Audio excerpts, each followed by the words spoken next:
30 мая белорусы Киева вновь вышли на улицу города, чтобы почтить память своих соотечественников, погибших в борьбе за свободу и независимость Украины и Беларуси. Главное, что дают такие акции, это все больше и больше солидарность между украинцами и белорусами. И это происходит не только в Киеве, но и в Варшаве, в Вильнюсе, Риге и во многих других городах.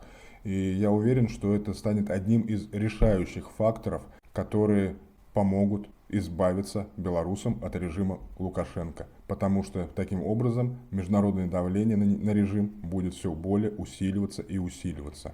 И вполне возможно, что именно подобная активность диаспор в конечном итоге и повлияла и на ту реакцию международного сообщества, которую мы видели в связи з захватом Романа Протасевича. І ми завжди будемо пам'ятати тих білорусів, які загинули за волю і свободу України, і тих білорусів, які загинули у змаганні з режимом Лукашенки.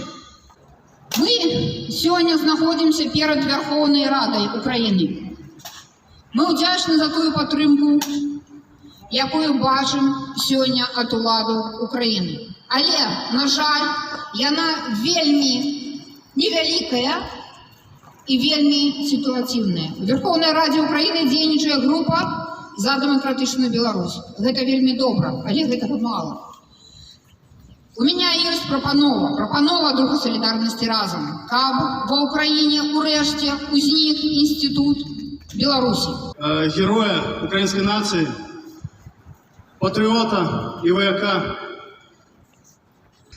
Ми, Україна, сучасна Україна, досі проходить цей шлях розплати за власну незалежність. На жаль, свобода ніколи не буває, не дається даром і не добувається так просто. І, на жаль, як ми платимо зараз за неї велику ціну, так само я прагну підтримати усім, у чим зможу, білоруський народ у їх прагненні на їх шляху до справжньої незалежності.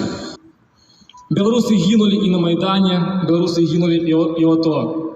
Белорусы підтримали Україну у тяжкий період історії України. І зараз, коли такі ж самі події відбуваються в Білорусі, у нечем вони подобні, у нечем вони відрізняються від того, що відбувалося в Білорусі. Бо українці повстали супроти диктаторського режиму, який тільки народжався, а білоруси змагаються з тим режимом, який панує 26 років, який вже керує усією країною, усіми сферами життя країни.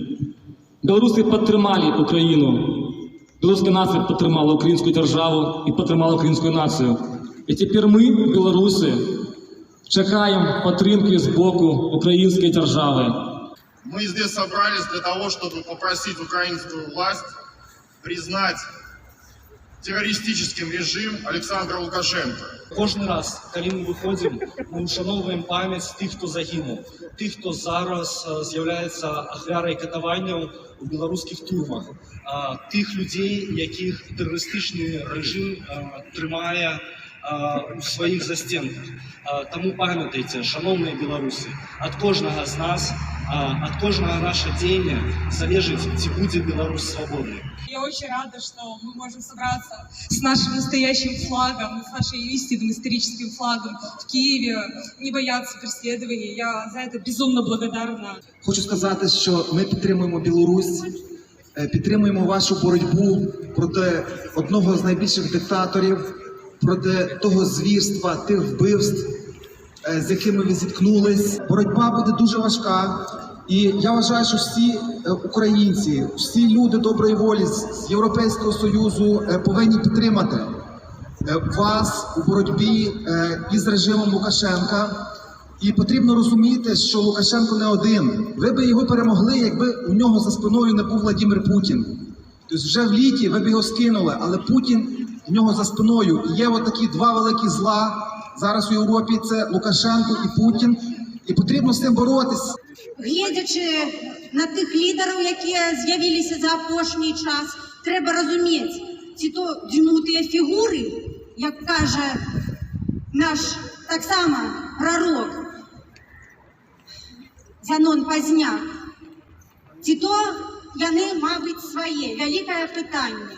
Я призиваю так само розібратися і глядзець, каго можна слухаць, каму можна давяраць, а хто проста выконвае нейкую незразумелую роль і выдае за лідараў тых, хто лідарам сапраўды не з'яўляецца. А мы, беларусы, павінны ісці за нацыянальна-вызваленчы рух. Іншага шляху у нас быць не павінна.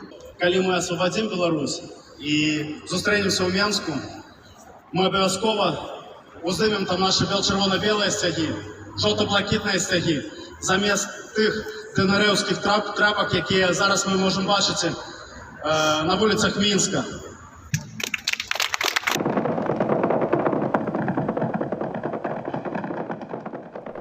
Тільки у серці тривожним почую за країну радімою жах.